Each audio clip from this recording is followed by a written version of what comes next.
I think जो batches वाला segment हमने कवर किया है वो लगभग सभी बिजनेसेस को टच करता है। आप जितने भी लोग हमारे इस ग्रुप में हैं, अब इसमें पेस्टिसाइड वाले हैं, मेडिसिन बनाने वाले भी हैं, इलेक्ट्रॉनिक शोरूम वाले भी हैं, फूड प्रोडक्ट्स वाले भी हैं। वो सभी लोग इस तरीके से इन बैचेस को यूज कर सकते हैं।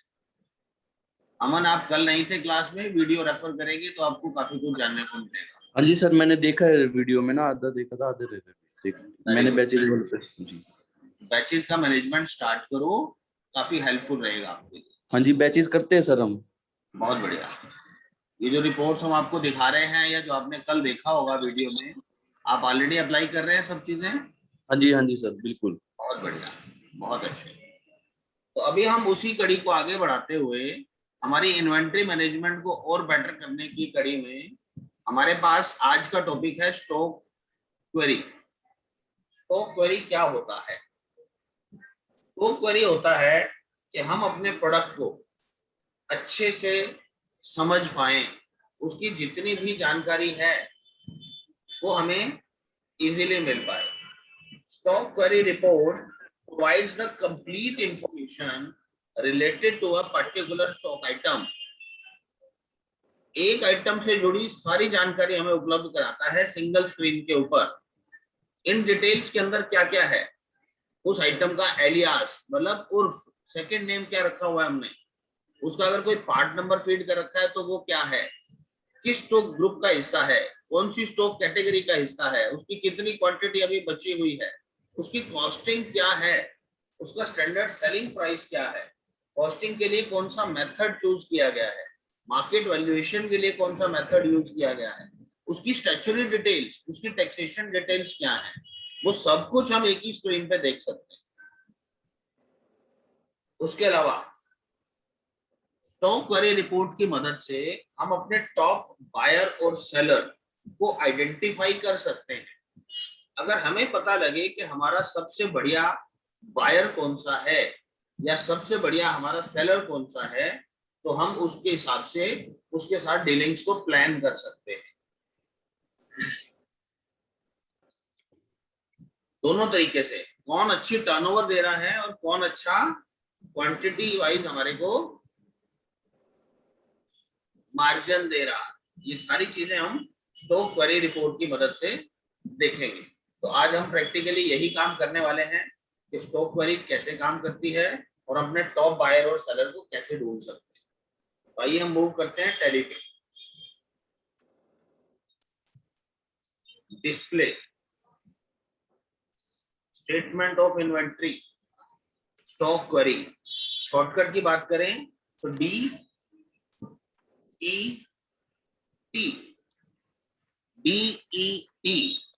आप गेटवे ऑफ टैली से DET प्रेस करेंगे तो आपके सामने स्टॉक क्वेरी रिपोर्ट खुलेगी। अब वो हमारे से इनपुट लेना चाह रहा है कि आप बताएं आप कौन से प्रोडक्ट की मूवमेंट ट्रैक करना चाहते हो, राइट? हमने इनको कहा कि आप हमें ये दंत कांति के बारे में बताएं। तो दंत कांति के बारे में बताते हुए अब देखो इन्होंने क्या क्या जानकारी हमारे को सिंगल स्क्रीन पे अवेलेबल करा दी। आइटम का नाम क्या है, कौन से ग्रुप का हिस्सा है, क्लोजिंग बैलेंस कितनी क्वांटिटी पड़ी है, कॉस्टिंग क्या है हमारे पास 54.73 रुपए, कॉस्टिंग के लिए मेथड क्या यूज किया जा रहा है, एवरेज कॉस्टिंग, स्टैंडर्ड कॉस्ट उसकी 52 रुपए है, और ये आपकी लास्ट ट्रांजेक्शन देखिए कहां से आपने परचेज किया, क्या क्वांटिटी क्या भाव में खरीदी, और आपकी लास्ट परचेज कॉस्ट क्या है। लास्ट परचेज आपने 31 मई को की है पतंजलि हरिद्वार से, 50 पीस आए थे उसमें और 52 रुपए प्रति नग आपने खरीदा हुआ। ये हमारी लास्ट परचेज प्राइस हमारे को बता रहा है। अभी आइटम हमने सेल नहीं की इसलिए सेल रिलेटेड इंफॉर्मेशन यहाँ पे नहीं है। अब देखिए पार्ट नंबर, कैटेगरी की जानकारी, क्लोजिंग क्वांटिटी और क्लोजिंग वैल्यू दोनों बता रहा है। तुम्हारा कितने रुपए का स्टॉक पड़ा है। स्टैंडर्ड सेलिंग प्राइस शो नहीं कर रहा क्योंकि अभी तक हमने इसको सेल ही नहीं किया है। अब इसी के साथ नीचे देखिए हमारा कितना क्लोजिंग स्टॉक पड़ा है, 545 पीसेस। उसमें से कौन कौन से बैच का है और किस लोकेशन पे पड़ा है। ये जानकारी भी हमें यही नीचे ही मिल गई। अब अगर ये वाली आइटम हमारे पास नहीं है किसी वजह से, तो हम इसका अल्टरनेटिव ढूंढ सकते हैं। ये देखिए, सेम कैटेगरी की और आइटम शो कर रहा है हमारे को। मेडिसिन वालों के लिए यहाँ पे फायदा हो सकता है, आप अपनी जो कैटेगराइजेशन कर रहे हो वो उस आइटम के साल्ट के नाम से कर दो। पैरासीटामोल, पैरासीटामोल की तो बहुत सारी गोलियां आती है मार्केट में, क्रोसिन भी वही काम करती है, कॉम्बीफ्लैम भी करती है, डोलो भी कर रही है। तो आपके पास ब्रांड अलग अलग हो सकते हैं, उनके ट्रेड नेम अलग अलग हो सकते हैं, बट उसको साल्ट वाइज अगर आप ट्रैक करना चाहते हो ताकि हमें हेल्प मिले कि अगर ये चीज नहीं दे सकता तो इसके बदले में और क्या दिया जा सकता है, तो आप उसको कैटेगराइज कर लो पैरासीटामोल के हिसाब से। ठीक है, तो भी आप उसके अंदर बेटर तरीके से उसको एक ही स्क्रीन से देख के गाइड कर पाओगे कि भाई साहब ये प्रोडक्ट तो नहीं है, आप ये वाला ले जाओ, ये भी आपका सेम काम कर देगा। ये हमने मेडिसिन का एग्जांपल दिया है, ऐसा हर फील्ड के अंदर हो सकता है, ऐसा पेस्टिसाइड में हो सकता है, ऐसा फूड प्रोडक्ट्स के अंदर भी हो सकता है। अब वो बासमती चावल है, बासमती चावल की बहुत सारी वैरायटी है, ABCDE, मुझे देखो वैरायटीज के नाम तो याद नहीं है, बट अगर हम उस हिसाब से उसको कैटेगराइज कर दें तो हम उसको बता सकते हैं कि भाई साहब इसका अल्टरनेटिव ये हो सकता है। ठीक है, तो ये हमारी स्टॉक क्वेरी रिपोर्ट है। इस स्टॉक क्वेरी रिपोर्ट को खोलने के लिए अभी हम गए थे display, statement of inventory, stock query. ये देखिए वेद शक्ति, ये वेद शक्ति में इसको सेल भी किया हुआ है, तो उसने सेल के लिए भी हमारे को डिटेल बता दी, कहाँ कहाँ कितना स्टॉक पड़ा है और लास्ट सेल में मैंने क्या माल बेचा। हम एक ही आइटम को पकड़ के इसकी बहुत सारी ट्रांजेक्शन डाल लेते हैं ताकि हम इससे बेटर रिपोर्ट क्रिएट कर पाए। स्टॉक समरी, कोलगेट वेद शक्ति, ये देखिए ये परचेज हमने कन्हैया से भी की, न्यूट्रिले से भी की और पतंजलि से भी की। ठीक है, और सेल करते समय हमने केवल इसकी एक सेल कर रखी है, हम इस सेल को बढ़ा देते हैं, इसी कस्टमर को ही दोबारा सेल कर देते हैं। ये 500 पीस लेके गए हमारे से, वगैरह नेगेटिव हो गया स्टॉक, अब स्टॉक है ही नहीं इतना, 150 यहाँ पड़ा है, यहाँ से 150 ही जा पाएगा। रेट का हम फर्क कर लेते हैं,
जब हमारे पास कुछ सेल ट्रांजेक्शन हो गई, अब हम इसके बिहाफ पे अपनी रिपोर्टिंग चेक करते हैं।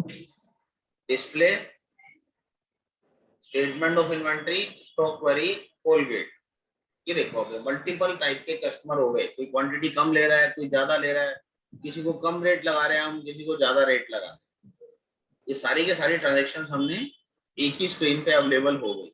तो अब यहाँ पे देखो ये 768 क्लोजिंग फीस है और स्टैंडर्ड सेलिंग प्राइस हम लगभग 77 रुपए का बेचे, इसने लास्ट सेल प्राइस के हिसाब से उठा लिया। ठीक है, तो अब इस रिपोर्ट का और हम फायदा कैसे उठा सकते हैं या इस रिपोर्ट की हमें जरूरत क्यों पड़ती है, मैं आपको प्रैक्टिकली इस चीज का एग्जांपल देता हूँ। ये देखिए, जब आप सेल बनाने लगते हैं किसी भी पार्टी के लिए, ये सेल बनाते समय जब आप अपनी वो आइटम सिलेक्ट करते हो, तब आपके मन में होता है यार कि इस बंदे को मैं माल तो दे रहा हूँ, इसने 35 पीस मांगे हैं, मेरा लास्ट सेल प्राइस है 77, किसी भी पार्टी को मैंने 77 रुपए में बेचा था, मगर यार मुझे ये चेक करना है कि अपनी कॉस्टिंग क्या है। अपनी कॉस्टिंग चेक करने के लिए अब मुझे या तो अपना वापस परचेज में जाके देखना पड़ेगा।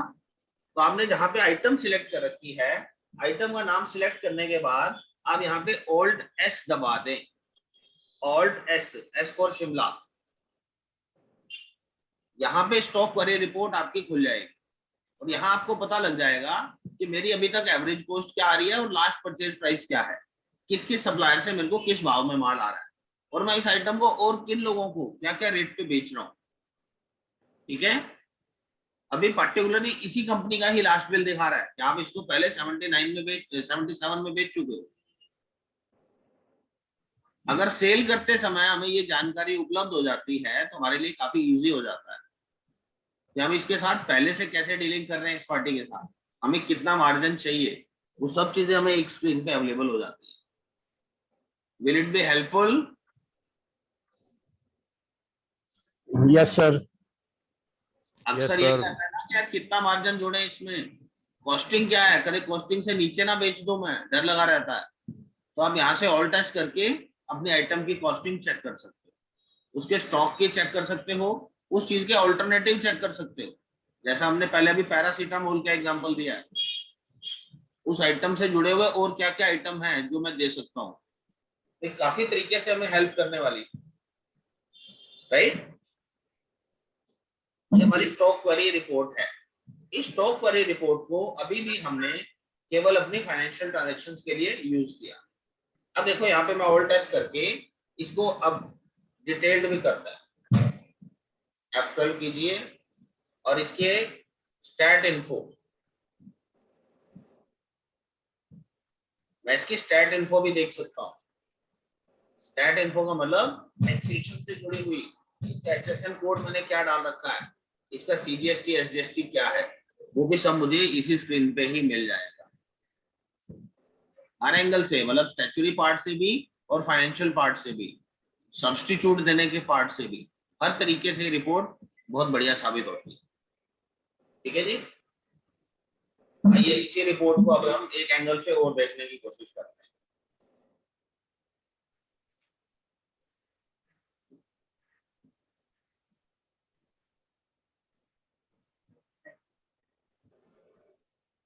चेंज व्यू में जाके टॉप बायर सेलर रिपोर्ट है, ये आपने स्टॉक क्वेरी खोला, DET करके कंट्रोल H, इसके अंदर top buyer and seller report है, एंटर कीजिए। अब यहाँ टॉप बायर कौन है, हमारा टॉप बायर है इस चीज का संजय मेहता। ये टॉप बायर कैसे निकाला गया, उसकी क्वांटिटी के हिसाब से, उसकी वैल्यू के हिसाब से, कि वो 14,000 रुपए का माल ले चुका है मेरे से। ठीक, फिर सेकंड कस्टमर है कस्टमर रेगुलर हरियाणा, वो 6,000 का माल ले चुका है। तो सबसे ज्यादा माल खरीदने वाला कौन है, हमारा संजय मेहता नाम का कस्टमर। और इधर से हम देखें तो हमने सबसे ज्यादा माल किससे खरीदा, कन्हैया ट्रेडर से। उतनी ही क्वांटिटी हमने न्यूट्रीले से भी खरीद रखी है, ठीक है, बट दोनों की वैल्यूज में फर्क है। 150 पीस हमने कन्हैया से खरीदे और 150 ही पीस न्यूट्रीले से खरीदे। न्यूट्रीले से 9450 का पड़ रहा है और कन्हैया से 9750 का पड़ रहा है। ओके, तो अब आप यहाँ से टॉप पर देख रहे हो, क्वांटिटी वाइज हम सबसे ज्यादा माल किससे लेते हैं, हम कन्हैया जी से माल सबसे ज्यादा लेते हैं, बट कन्हैया जी हमारे को महंगा लगा रहे हैं, 300 रुपए फालतू ले लिए उन्होंने हमारे से। उतनी ही क्वांटिटी न्यूट्रीले वालों ने हमें कम पैसे में दी है। ये कंपैरेटिव हमारे सामने अवेलेबल है। अब देखो इसी रिपोर्ट के ऊपर आपके पास ये बटन रहता है कि आपको किस तरीके के टॉपर देखने हैं। ये देखो ऊपर लिखा है based on value, value wise topper कौन है। अब देखो दूसरी तरफ क्वांटिटी वाइज टॉपर देखना है मुझे। अब यहाँ क्वांटिटी वाइज टॉपर देखो चाहे वैल्यू वाइज देखो, दोनों तरफ कोई फर्क नहीं पड़ रहा है। अब मैं आपको दिखाता हूँ कि फर्क पड़ेगा कैसे। कस्टमर रेगुलर हरियाणा वाली जो सेल ट्रांजैक्शन है, इसके अंदर हमने उनको 79 पीसेस बेच रखे थे। अब मैं इनको 279 पीसेस बेच देता हूं। अब टॉपर कौन हो गया? रेगुलर हरियाणा हो गया टॉपर। इन्होंने हमारे से 21,000 रुपए का माल खरीद रखा। अब हम चलते हैं संजय मेहता के पास। इन्होंने पीस तो 200 ही खरीदे हैं हमारे से, मगर हमने यहाँ पे थोड़ी सी बदमाशी कर दी। ये देखिए 150 पीस जो 72 रुपए का बेच रहे थे, हमने इनको 95 रुपए का बेचना शुरू कर दिया। अब क्या हुआ? ये 18,000 पे पहुंचे। अभी हम इनको और 22,000 पे लेके जाएंगे।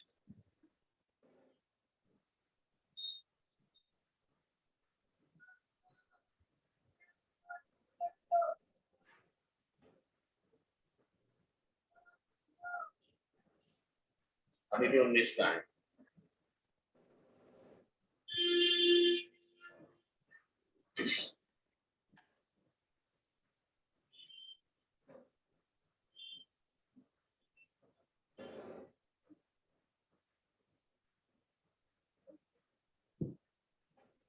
संजय मेहता को 250 पीस बेच के हमने 23,000 रुपए का माल बेचा हुआ है।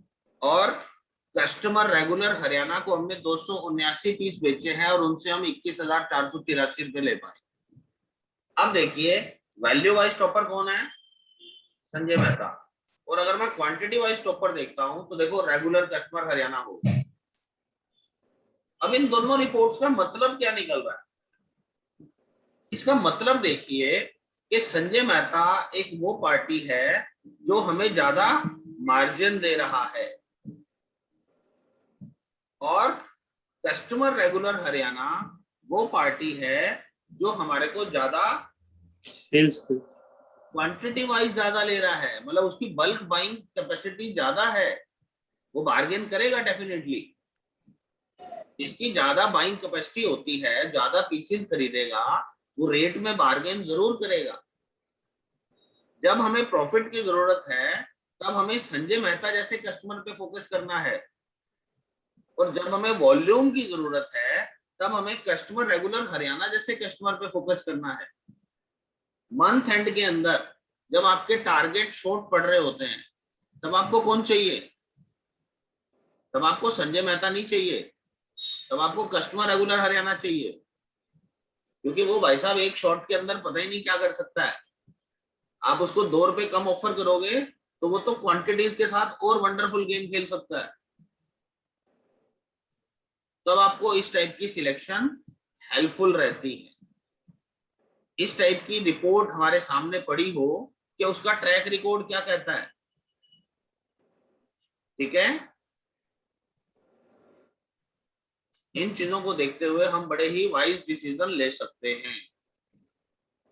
ओके, आपकी कंपनी का सप्लायर जो आपके पास बैठा है, मार्केटिंग का बंदा, वो आपसे बड़ा ऑर्डर लेना चाहता है। वो बड़ा ऑर्डर किन लोगों के दम पे लिया जा सकता है? संजय मेहता जैसे या कस्टमर रेगुलर हरियाणा जैसे?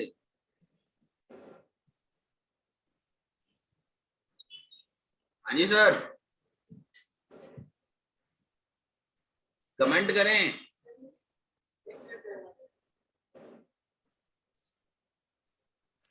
Customer regular Haryana. Customer regular Haryana के दम के ऊपर ही हम बड़ा ऑर्डर ले सकते हैं। उससे ज्यादा माल मंगा लो और ऐसे ऐसे बंदे फाइंड आउट कर लो जो क्वांटिटी की गेम खेलना पसंद करते हैं। मार्जिन कम देंगे, कोई बात नहीं, टर्नओवर अच्छा दे जाएंगे। टर्नओवर पे अपने आप परसेंटेज निकाल लेंगे। कैश का कस्टमर होगा वो।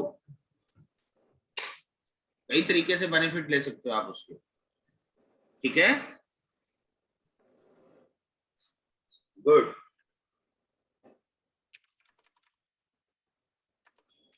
हाँ जी, तो ये top buyer top seller report हमारे कोई काम आने वाली है?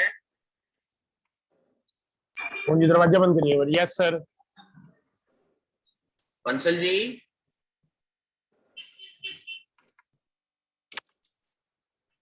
Yes sir. काम आने वाली चीज है। बिल्कुल भी बहुत काम आने वाली चीज है। हरीश जी, हाँ जी सर। आपके काम की चीज है ये? हाँ जी सर। हाँ जी।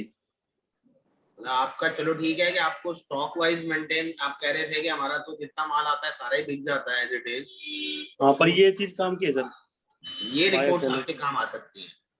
हाँ, इस चीज को सर हम उसमें देखते थे, मूवमेंट एनालिसिस होती है रिपोर्ट, उसमें देखते थे इस चीज हाँ, को। मूवमेंट एनालिसिस भी आपको क्वांटिटी वाइज बता सकता है। वो हाँ जी, हाँ, रिपोर्ट का उसको। अलग पर्पज है और इस रिपोर्ट का अलग पर्पज है। हाँ जी। हाँ जी। ठीक है ना? ये हाँ जी सर। स्पेसिफिकली इसी काम के लिए बनाई गई। हाँ जी। ठीक है जी। चलिए, तो ये हमने जो भी टॉपिक कवर किए हैं, ये इन्वेंट्री मूवमेंट में हमारी पकड़ और अच्छी बना रहे। चलिए सर, आगे मूव करते हैं हम। एक्चुअल स्टॉक हमने बेटर तरीके से मैनेज करना आ गया, स्टॉक क्वेरी देखनी आ गई, अपने टॉप बायर्स और सेलर्स ढूंढने भी आ गए। ठीक है, तो अब हम आगे मूव कर रहे हैं टॉपिक 4, इन्वेंट्री मैनेजमेंट का लगातार ये तीसरा टॉपिक है। इसमें हम बात करेंगे कस्टमर लॉयल्टी मैनेजमेंट, कि हमारा कस्टमर हमारे प्रति लॉयल कब रहता है। Reorder levels, reorder status. Reorder level क्या होता है कि हमारे पास मिनिमम कितना स्टॉक पड़ा होना चाहिए हर टाइम। ठीक है, कि जब वो लेवल टच हो जाए तो मुझे रीऑर्डर करना है। रीऑर्डर स्टेटस, कि मुझे कितना रीऑर्डर करना चाहिए, उसका स्टेटस क्या है। Sale order and purchase order management. Tally हमें बहुत अच्छे से अपने ऑर्डर्स की मैनेजमेंट का तरीका देता है। तो आइए इन टॉपिक्स पे कुछ बात करते हैं। पहले हम बात करते हैं कि इनकी रिक्वायरमेंट्स क्यों होती हैं। अट्रैक्टिव प्राइसिंग, अगर हमारे पास कस्टमर है और हम उसको अपने साथ लंबे समय तक जोड़े रहना चाहते हैं, तो हमें उसको लगातार एक अट्रैक्टिव प्राइसिंग ऑफर करने पड़ेंगे, तभी वो हमारे प्रति वफादार रह सकता है। क्योंकि वफादारी बिजनेस से है, बंदे से नहीं है। प्राइसिंग चाहिए उसको, और उसको अच्छी क्वालिटी प्रोडक्ट चाहिए। ऐसा नहीं है कि प्राइसिंग के चक्कर में हम अपने प्रोडक्ट की क्वालिटी डिग्रेड कर दें, तो भी वो भग जाएगा। आफ्टर सेल सर्विस, आप अपना प्रोडक्ट बेचने के बाद अगर अपने कस्टमर को एंटरटेन नहीं करते हो, तो भी वो कस्टमर आपके प्रति वफादार नहीं रहने वाला है, वो लॉन्ग टर्म एसोसिएशन में नहीं रहेगा आपके साथ। बहुत जरूरी है। क्रेडिट सपोर्ट, उधार भी चाहिए उसको। देखो, दोनों चीजें कैसे दे सकते हो आप, अट्रैक्टिव प्राइसिंग और फिर क्रेडिट सपोर्ट। तो मार्केट में अपने कंपटीशन को बीट करने के लिए ये फैक्टर्स आपको देने ही पड़ते हैं। आपका कंपटीशन आपसे बेटर क्रेडिट सपोर्ट देके भी कई बार आपको बीट करके चला जाता है, तो हमें इन सब चीजों पे ध्यान देना होगा। आप डिस्काउंट्स एंड इंसेंटिव प्रोग्राम्स बना सकते हो। आप उसके लिए मल्टीपल स्कीम्स लॉन्च कर सकते हो कि आप ऐसा करोगे तो ऐसा डिस्काउंट, ऐसा करोगे तो ऐसा डिस्काउंट। आप उसको कुछ परसेंटेज डिस्काउंट्स ऑफर कर सकते हो, और कोई टूर्स या कई सारे टाइप के इंसेंटिव्स होते हैं वो ऑफर किए जा सकते हैं। नीट एंड क्लीन अकाउंटिंग, ये एक बड़ा ही महत्वपूर्ण पॉइंट है। आपका अगर ऊपर की सारी चीजें ठीक है, बट अगर आपकी अकाउंटिंग में क्लैरिटी नहीं है, उसको बारी बारी अपने अकाउंट्स ठीक कराने पड़ते हैं आपको बोल बोल के, तो भी वो आप पे ट्रस्ट नहीं करेगा, तो भी वो आपके प्रति लॉयल नहीं रहने वाला है। उसकी लॉयल्टी गेन करने के लिए उसकी अकाउंटिंग का एक्यूरेट होना बड़ा जरूरी है। एक्यूरेट अकाउंटिंग के साथ साथ आपकी जो अकाउंटिंग है वो सेल्फ एक्सप्लेनेटरी होनी चाहिए। आप जब भी उसके साथ अपनी स्टेटमेंट्स एक्सचेंज करें, तो कोशिश करें उन सब स्टेटमेंट्स के अंदर उसकी इन्वेंट्री डिटेल्स उसको दिख रही हो। और अगर आपने उसकी रिसीट पेमेंट कुछ कर रखी है बैंक के थ्रू, तो उसके अंदर उसका चेक नंबर या उसकी ट्रांजैक्शन आईडी उसको जरूर दिखाई दे। उसके साथ साथ जो नरेशंस आपने लिख रखी हैं, नरेशंस को भी बड़े इफेक्टिव तरीके से लिखो, ताकि कस्टमर को हमारे से स्टेटमेंट लेने के बाद कोई भी इंक्वायरी करने की जरूरत ही ना पड़े, वो उसको देख के ही सब कुछ समझ जाए। तो वो भी आपकी एक क्रेडिबिलिटी मार्केट में बिल्ड करती है ये चीजें, कि आपकी अकाउंटिंग बहुत अच्छी है। कुछ समय के बाद साफ सुथरी अकाउंटिंग वालों की रेपुटेशन मार्केट में ऐसे हो जाती है कि भाई साहब इसकी रिपोर्ट तो आंख मीच के सिर्फ क्लोजिंग बैलेंस देख ले और इसके पैसे दे दे। और दूसरी तरफ अगर अकाउंटिंग अच्छी नहीं है, आपकी प्राइसिंग अच्छी है, आपकी आफ्टर सेल सपोर्ट भी अच्छी है, क्रेडिट सपोर्ट भी अच्छी है, अकाउंटिंग नहीं है तो भी लोगों का ट्रस्ट नहीं बनेगा। लोग आपसे एक ही बात कहेंगे, कहते यार बंदा तो बढ़िया है मगर एक खाते कुत्ते नहीं बनाने आते इसको। इसकी स्टेटमेंट चेक कर लियो अच्छे से, गलतियां मिलती हैं हर बार। इसको अंधाधुंध पैसे नहीं दे देने, पहले इसकी स्टेटमेंट थोरोली चेक करेंगे और फिर इसको पेमेंट देंगे। एंड सबसे बड़ी बात, कीपिंग द प्रोमिसेस, कि आप जो वादा करें उस पे खरे उतरें। वादे हम कैसे वाले करते हैं? वादे हम कैसे वाले करते हैं? देखो, ऑर्डर लेते समय या पेमेंट लेते देते समय जो भी टर्म्स आप सेट करें, आपने जो रेट सेट कर दिया, जो क्वांटिटी पे आपने उसको ऑफर डिस्काउंट ऑफर किया था, उसको याद रखें, उसको भूल ना जाएं। उसको भूल जाएंगे तो भी वो गड़बड़ हो जाएगी, आपका विश्वास मेंटेन नहीं रह पाएगा कस्टमर का। और सबसे बड़ी चीज होती है टाइमली कम्युनिकेशन।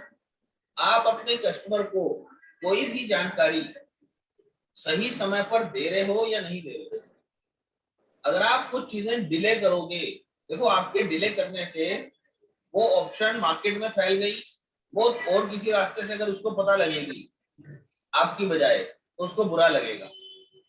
ये कुछ फैक्टर्स हमने फाइंड आउट किए हैं, जो आप अगर अपने कस्टमर का ध्यान रखेंगे इन तरीकों से, तो आपको हर बार नया कुआं खोदने की जरूरत नहीं पड़ेगी। आप उसी अपने एक कुएं से ही बहुत लंबे समय तक पानी पी सकते हैं।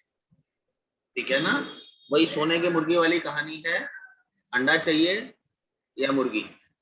अंडा चाहिए तो उसका इस प्रकार से ध्यान रखना पड़ेगा, क्योंकि एक लगातार इनकम के लिए कस्टमर का लॉयल होना जरूरी है हमारे प्रति। हमारा बिजनेस, तभी हम ग्रोथ के बारे में सोच पाएंगे। अगर हमारा कस्टमर वफादार नहीं रहता है तो हम ग्रोथ की बजाय सस्टेन रखने के बारे में सोचते रहेंगे हमेशा, कि जितना मैं कर रहा हूं उतना ही कैसे मेंटेन करूं। वो चैलेंजेस आ जाएंगे लाइफ में। तो इसलिए इन फैक्टर्स पे जरूर ध्यान दीजिए। और इसमें टैली कैसे हेल्प करेगी, कुछ चीजों पे मैं आपको वो भी दिखाऊंगा। Reorder level and reorder status, maintaining minimum stock levels so that we don't get out of stock at least during the lead time. Lead time क्या होता है? लीड टाइम होता है कि आप किसी चीज को खरीदना चाह रहे हो और आपने उसका परचेज ऑर्डर लगा दिया। अब वो माल तुरंत तो नहीं आ जाएगा, कुछ तो समय लगता है। आइटम टू आइटम और सप्लायर टू सप्लायर डिपेंड करता है कि वो आइटम आपको कितने दिन में आपके गोडाउन में मिलेगी। वो एक दिन, एक घंटा, एक हफ्ता, एक महीना, 15 दिन, कुछ भी हो सकता है। तो जिस दौरान मैंने ऑर्डर लगा रखा है उस दौरान मेरा जो गोडाउन है वो उस स्टॉक से खाली ना हो जाए, उतना स्टॉक तो मिनिमम मेरे पास हमेशा ही रहे। उसके लिए आपको रीऑर्डर लेवल्स की जरूरत पड़ती है।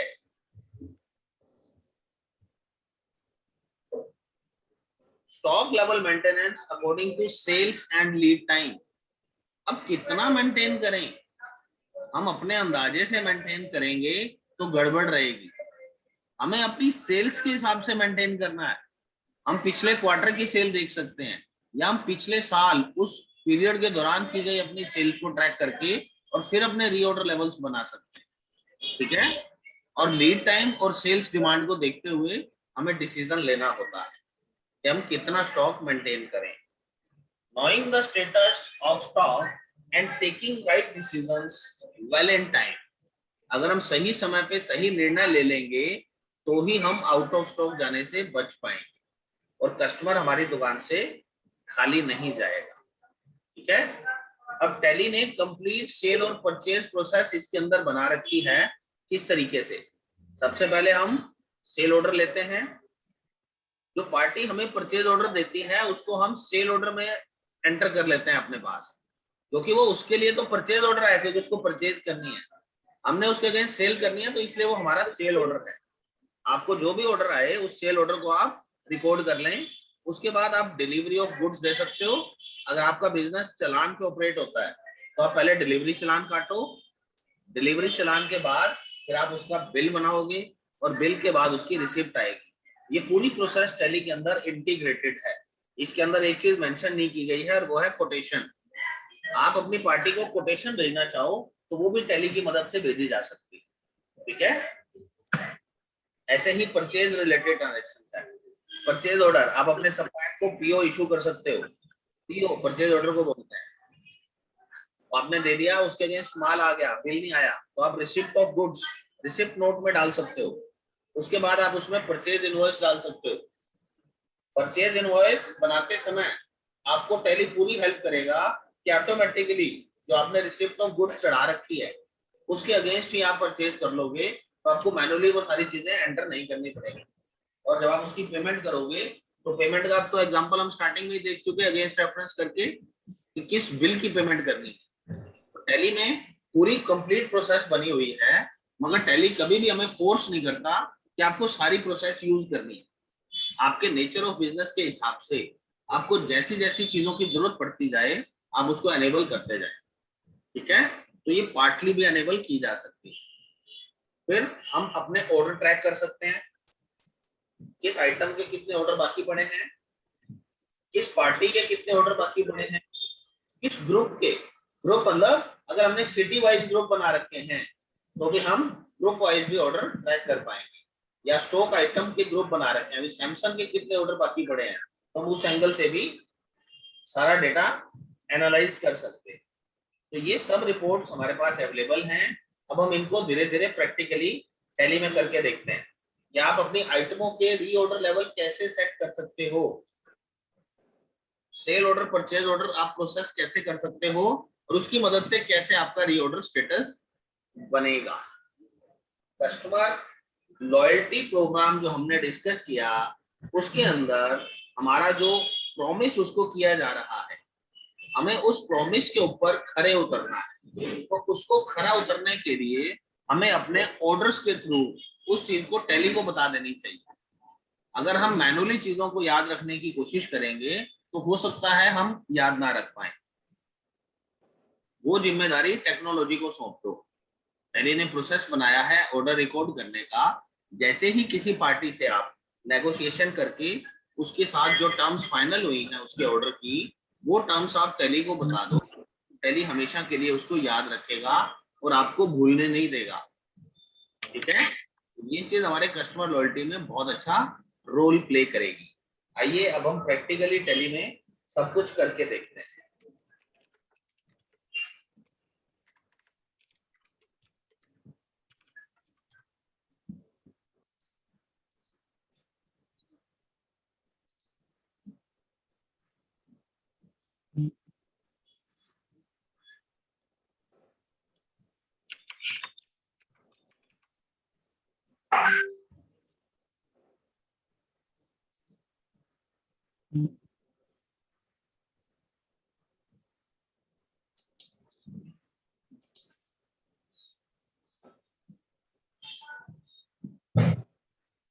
और स्टॉक समरी हमें दिखाई देती है, और स्टॉक समरी हमेशा हमारे को हमारे क्लोजिंग स्टॉक शो करती है।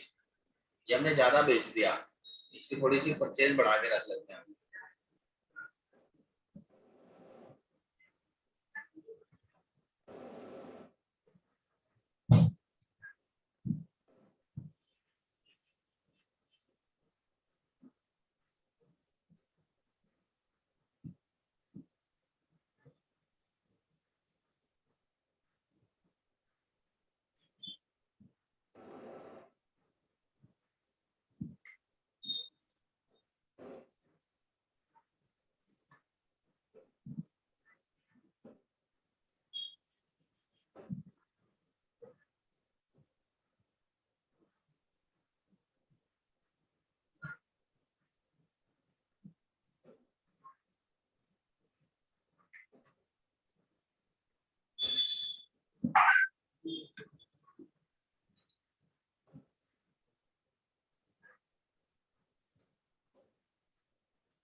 सारा नेगेटिव स्टॉक का होगा।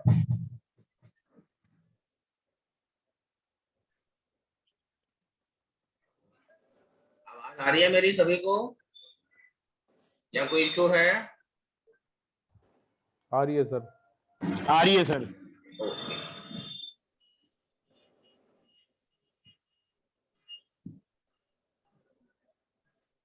जब हमें आइटम के रीऑर्डर लेवल सेट करने हैं,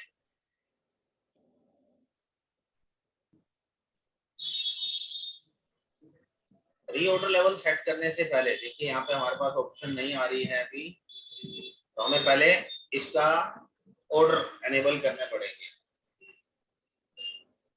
यहाँ पे ऑर्डर एनेबल करने के लिए ईआरपी में आपको यहाँ F11 में ऑप्शन मिल जाती थी, आप इन्वेंट्री में जाके ऑर्डर मैनेजमेंट ऑन कर देते थे, बट अब की बारी इन्होंने सभी के सभी जो वोचर टाइप्स हैं उसके ऊपर ट्रांसफर कर दिया है। आपने कहा मुझे सेल ऑर्डर मेंटेन करना है, तो आपको यहाँ पे जाके एक्टिवेट करना पड़ता है, activate this voucher type, sale order और ये परचेज ऑर्डर।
ढूंढना पड़ेगा कहाँ शिफ्ट कर दिया इन्होंने रीऑर्डर लेवल्स को। कोई यूज कर रहा है ऑलरेडी आप में से? हाँ जी। नहीं सर।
सही अटक गया आज तो।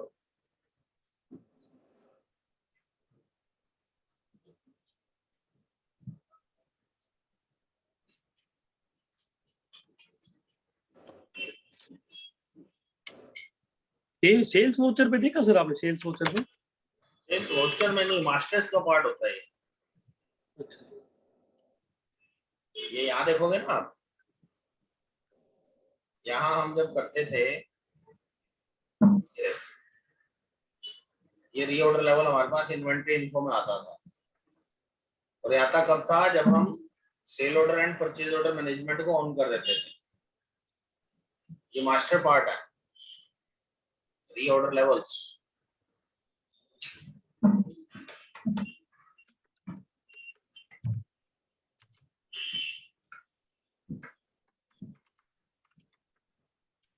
फोटो में भी नहीं दिख रहा,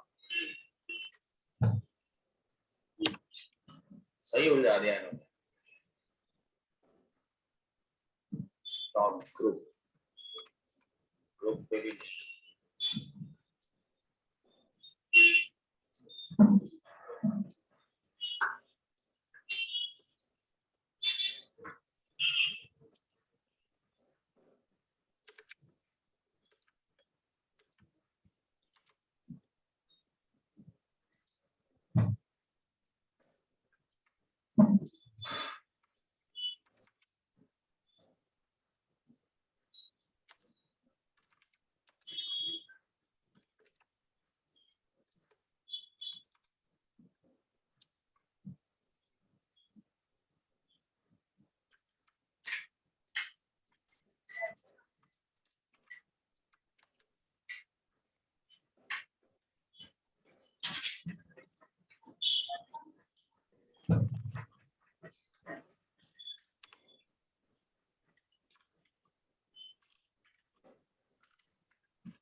help.telesolutions.com।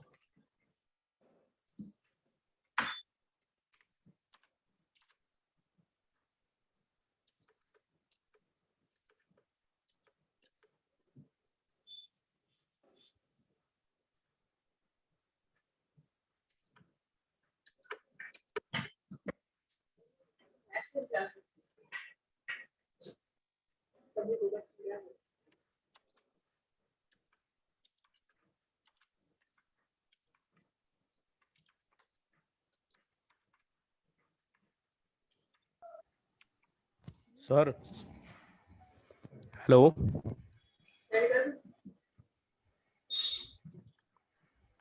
हेलो हाँ जी, हाँ जी। सर ये मैंने इस पे देखा है गूगल पे, हाँ, ये इसमें शो कर रहा है कि पहले F11 में जाके और F2 से वो करेंगे एनेबल परचेज ऑर्डर प्रोसेसिंग। वो इन्वेंटरी रिपोर्ट में ना टीआरपी में होता है, प्राइम में कुछ इसको रीअरेंज किया गया है कहीं पे। प्राइम में शो कर रहा है जी ये। F11 में F2 नहीं होता डियर, यहाँ पे ना, ये देखिए यहाँ F11 F2 ऐसा कुछ भी नहीं है। उन्होंने इस स्क्रीन को मर्ज करके एक ही स्क्रीन पे ले आए। हम कहीं छोटी सी जगह मिस कर रहे हैं, कोई बात नहीं, देख लेते हैं अभी 2 मिनट और दीजिए मेरे को आप।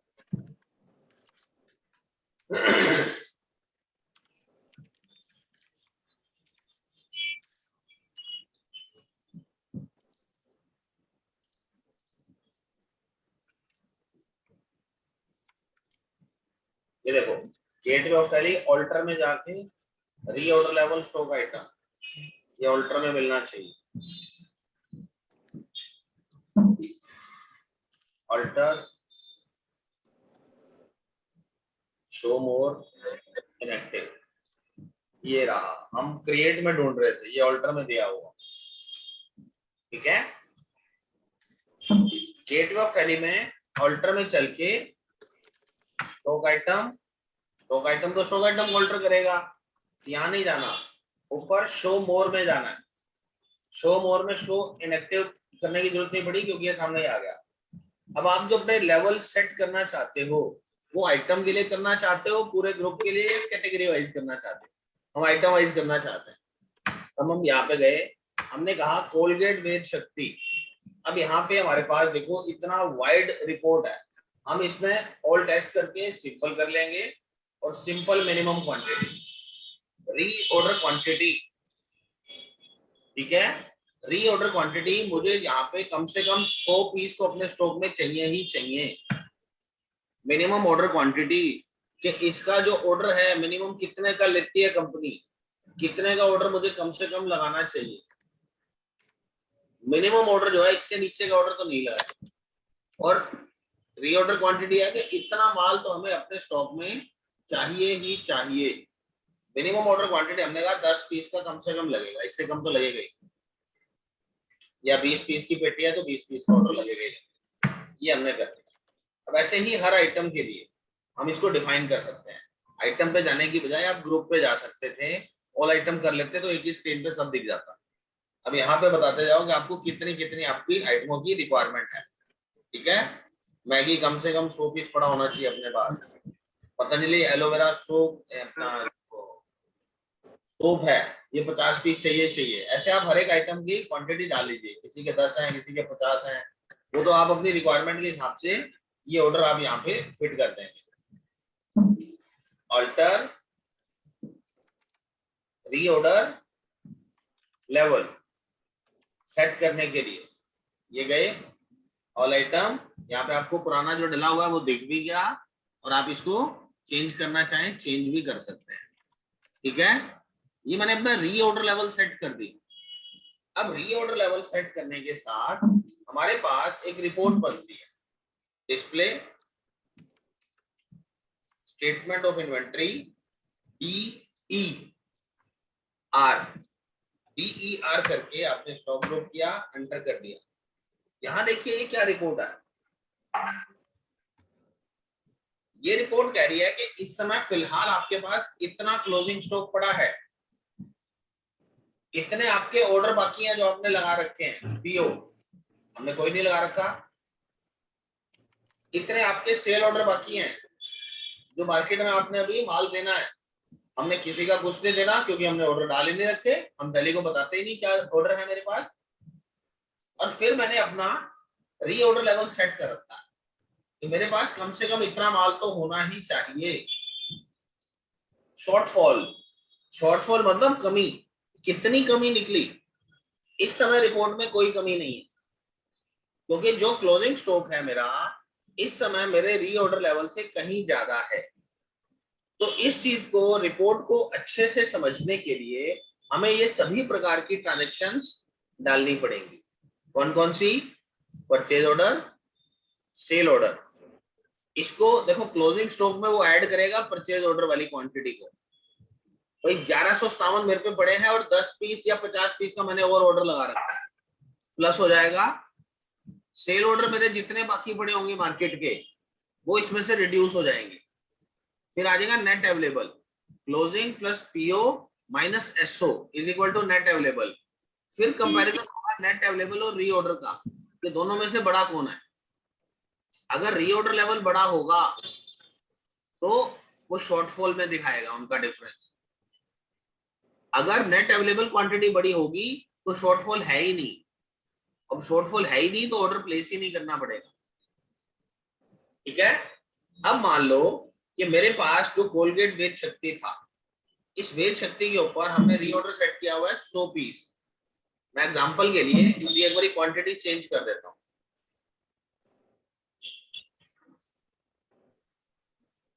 कोलगेट वेद शक्ति का मैंने कहा मेरे पास कम से कम 2000 पीस पड़े होने चाहिए। हो सकता है बल्क वॉल्यूम मेरे को रिक्वायरमेंट रहती हो, तो अब मैं जाऊंगा डिस्प्ले स्टेटमेंट ऑफ इन्वेंट्री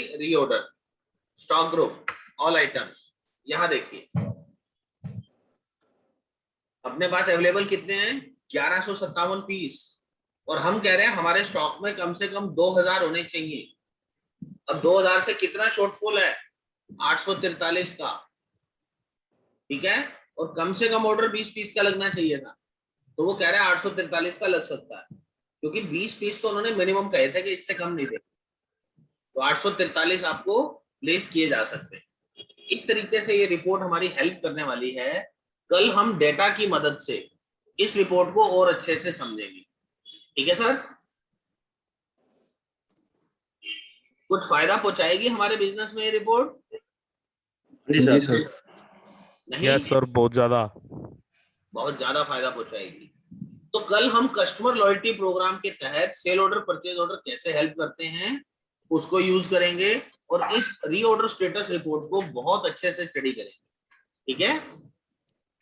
इसमें कुछ मैनुअल कैलकुलेशन है और कुछ ऑटो कैलकुलेशंस भी हैं, तो मैं आपको ऑटो करने भी सिखाऊंगा, राइट?